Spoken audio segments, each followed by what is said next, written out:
또 이제 제가 시각 디자인과 나왔다고 하면은 이제 서울 같은 경우는 무슨 디자인해? 이런 거 물을 수도 있죠. 아니 그림 잘 그려? 하겠죠. 네. 근데 대구에서 이제 어르신들이랑 대화하면은 대부분 간판쟁이 되려고 하는.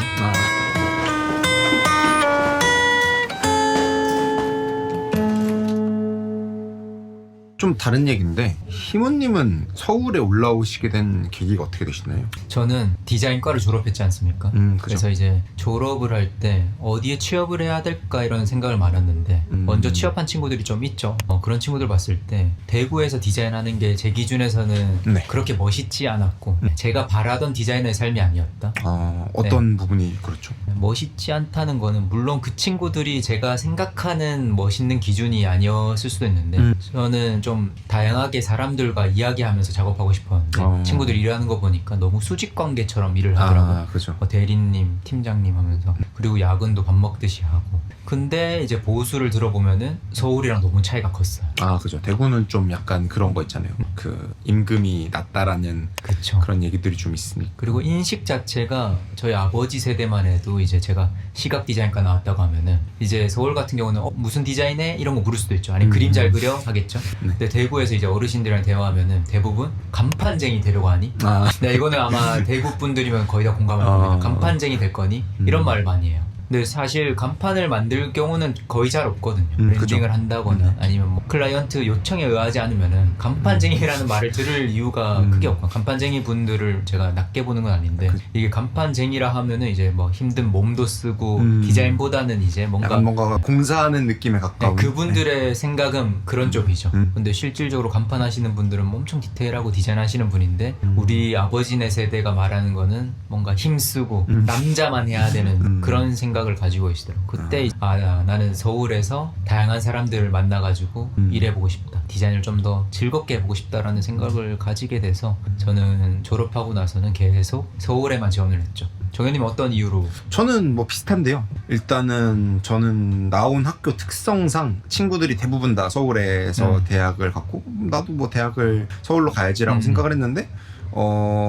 수능을 좀 좋아졌습니다. 네.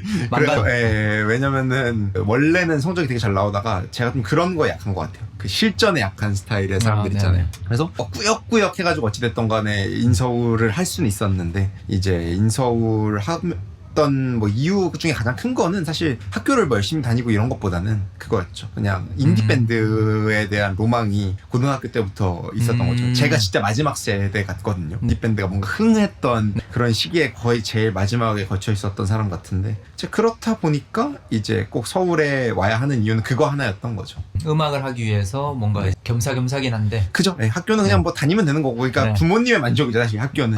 저는 그쵸. 그냥 이제 음악을 하고 싶어서 서울에 오게 된 게 좀 크다. 그러면 이제 정현님이 이제 강원도 쪽에서 오셨고 그죠. 저는 대구에서 왔는데 상경을 했을 때 첫인상 같은 게 있다면 좀 기억에 남는 장면 같은 게 있다면 어떤 게 있으신지. 일단은 뭐 20살 돼서 온 것보다는 저희 형이 아까 말씀드렸던 대로 형이랑 나이가 차이가 많이 나는데 어렸을 때 그래서 형이 서울 남부 쪽에 있는 대학을 나왔거든요. 그래가지고 초등학교 때 뭐 중학교 때 이럴 때 항상 기억이 형을 만나러 이제 그 고터죠 터미널 그쪽에서 항상 왔는데 그 당시에는 뭔가 그게 엄청 큰 느낌이었어요. 그 고속터미널 뭐 지금은 진짜 요즘 많이 모더나이징이 됐는데 예전에는 뭔가 그 크고 뭔가 반짝반짝하고 거기 고터 가보면은 신세계였나 붙어 있잖아요. 꽃 시장도 붙고. 그죠. 그래서 그 항상 가면은 뭔가 저한테 있어서는 선물 사는 날 같은 느낌? 그러니까 어렸을 때 좀 유복하게 자란 편이었는데 이제 막 MP3 같은 걸 갖고 싶다. 속초에서는 살 수가 없거든요. 그렇죠. 그리고 이제 그렇다 보니까 이제 거기 몰 같은 데를 가가지고 뭐 꼭 신세계 아니더라도 뭐 몰 같은 데 뭐 코엑스 같은 데 간다라고 했을 때도 막 엄청 크잖아요. 그러니까 이제 그때 봤었던 뭔가 삐까번쩍한 그런 느낌이 있었는데 근데 확실히 좀 지금 사람들이 생각하는 그 서울 느낌이랑은 많이 다른 것 같아요. 지금은 진짜 뭔가 깔끔한 느낌이었다면은 옛날에 그 강남 그쪽은 뭐 그렇게까지 엄청 깔끔한 느낌은 아니었다 요즘처럼. 근데 전 그게 되게 좋아가지고 지금도 좀 약간 구도심 느낌 나는 게 좋습니다. 저는 서울 처음 왔을 때 느낌이 물론 무궁화 시절이지만 그때 기억해보면은 횡단보도의 초가 엄청 짧았어요. 그래서 저는 이 사람들 뛰어다녀야 되나? 물론 그때 이제 친척 때문에 강남 쪽에 있었는데 저희가 듣잖아요. 강남은 뭔가 돈 많은 사람들이 살고 항상 바쁘고 사람이 많다. 그래서 그런지 돈 많고 바쁜 사람들은 빨리 뛰어다니는 거야. 횡단보도가 너무 짧았거든요. 네. 꽤나 큰 도로였는데도 뭔가 초가 빠바바박 해서 벌써 전멸이 되고 벌써 빨간불이 되는 거예요. 그런 거 보고 서울은 확실히 다르다. 바쁘다. 급하다 사람들이. 그리고 나서 이제 상경을 이제 하고 나서 아예 거처를 옮기고 나서는 사람들의 시간 개념 자체가 좀 다른 것 같아요. 서울 사람들의 시간 개념. 먼저 처음에 느낀 게 교통수단이 다르다. 저는 이 교통수단부터 보면은 대구는 이제 마을 버스 같은 게 있는데 뭐 달성 5번, 달서 5번 이런 게 있는데 그거는 구석구석 다닙니다. 그죠. 좀 쉽게 말해서 조금 이제 촌지역을 돌아다니는 버스라고 보시면 돼요. 근데 서울에서 이제 친구 노원에 살았는데 거기서 이제 마을 버스를 사람들이 한 10명이 기다리는 거예요. 그래서 저는 친구가 그렇게 넉넉하진 않구나 라는 생각을 처음 했어요. 왜냐면 마을 버스는 대구에서는 흔치는 않거든요. 있긴 있는데 메인 버스가 아니기 때문에. 근데 그쪽 사람들은 열 몇 명이 막 두드려가면서 타는 거예요. 잠깐만 세워주세요 하면서. 그래서 다르다. 그리고 추가로 서울 사람들은 한 30분 1시간 거리를 짧다고 생각해요.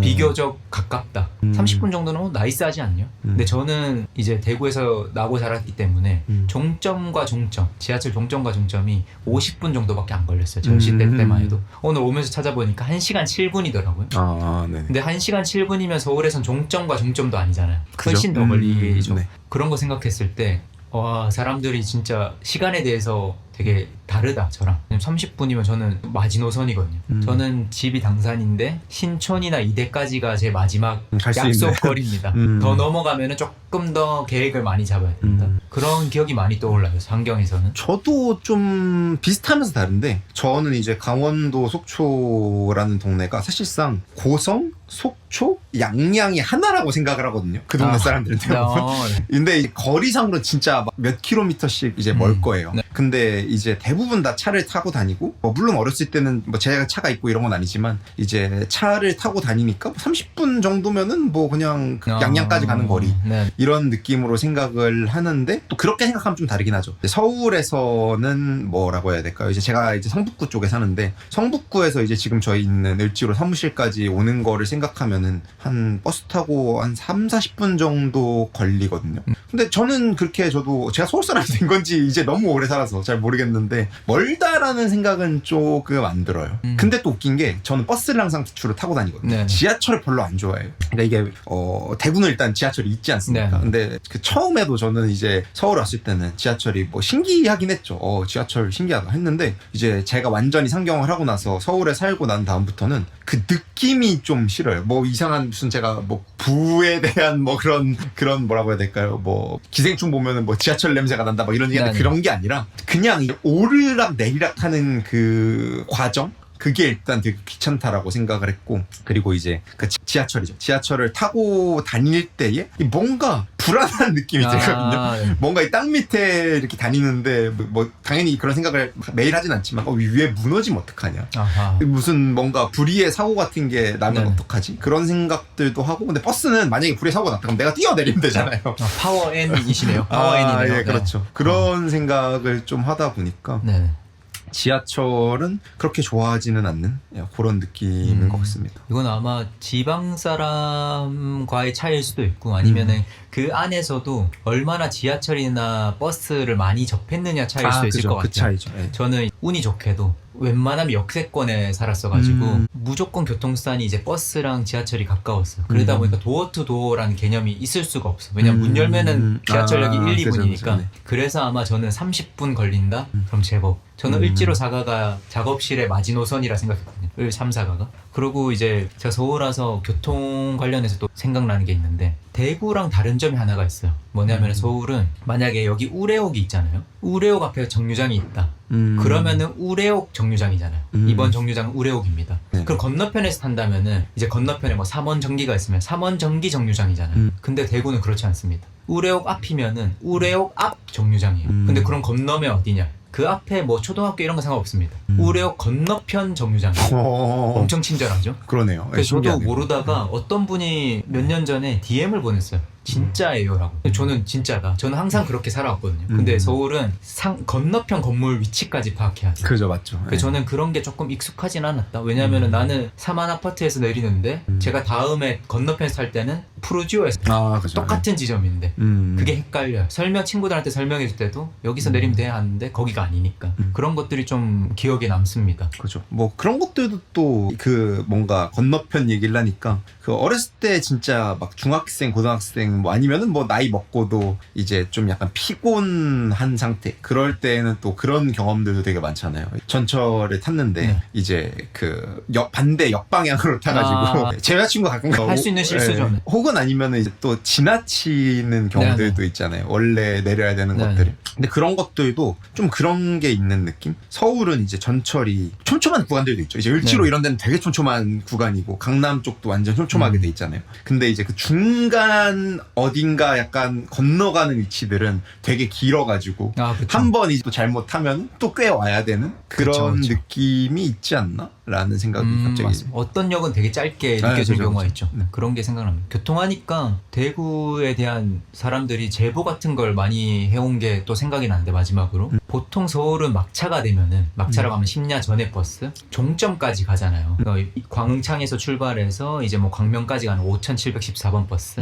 서울 사람들 5714번이라고 또 하더라고요. 저는 5714라고 하고. 저도 그렇게 합니다. 네. 이거는 뭐 알려주십시오 누구든지. 아무튼 그렇게 종점까지는 무조건 가잖아요 막차가. 근데 그죠. 대구는 그렇지 않습니다. 막차는 진짜 찐 막차가 있는데 만약 광흥창에 시작해서 홍대 뭐 당산 그다음에 영등포에서 광명 간다면 찐 막차는 홍대까지만 갑니다. 그럼 거기서 다 내려야 돼요. 저희는 막차입니다. 근데 서울 사람들이 그거 제보를 하더라고. 진짜 왜 가다가 멈추냐. 근데 버스 앞에 다 적혀 있어요. 우리 버스는 여기까지만 갑니다. 네, 진짜 지하철처럼 그렇게 되네요. 어디 행 이렇게 돼 네, 있는 것처럼. 어디까지만 운행하고 끝납니다. 근데 사람들은 그걸 잘 안 보고 이제 타지 사람들 타니까 갑자기 내리라니까 어중뛰죠. 네. 그죠. 그게 생각이 납니다. 저는 그 얘기하니까 또 생각난 게 제가 이제 살던 동네에는 110이라는 버스가 있거든요. 근데 110A가 있고 B가 있어요. 그래서 이제 110A는 제가 알기로는 그 고려대 쪽으로 정릉에서 네. 고려대 쪽으로 해서 이제 가는 그런 버스고 똑같이 정릉에서 출발하는데 110B는 이제 그 신촌홍대 쪽으로 가거든요. 근데 제가 그 버스를 탄 지 되게 오래돼서 네. 기억은 안 나는데 110 예를 들어서 B를 타나 A를 타나 하면은 그게 또 돌아가는 길이 당연히 정릉으로 돌아가야 되는데 또 아닌 경우들이 있었던 걸로 기억을 해요. 지금 기억하시면서도 헷갈릴 정도로. 네, 지금도 기억이 안 나는데 예를 들면 제가 옛날에 성신여대 할 때였던 것 같은데 그게 110A를 타고 뭐 B를 타고 돌아오는 거였어요. 그래서 이제 뭐 B를 탔는데 성신여대에 안 내리는 거예요. 나는 뭐지 했는데 이제 그게 갑자기 막 정릉으로 가고 그런 경우들이 있었거든요. 이게 촌사람도 올라오면 힘듭니다. 처음에 진짜 헷갈리죠. 너무 복잡합니다. 대학생 되고 조금 서울 알아갈 때 그럴 때들은 진짜 헷갈리는. 그러면 이제 교통 얘기를 많이 했으니까 이제 다음 얘기로 넘어가면 저는 서울 하면은 그걸 많이 물어요. 사람들 친척들이 특히 많이 비싸지.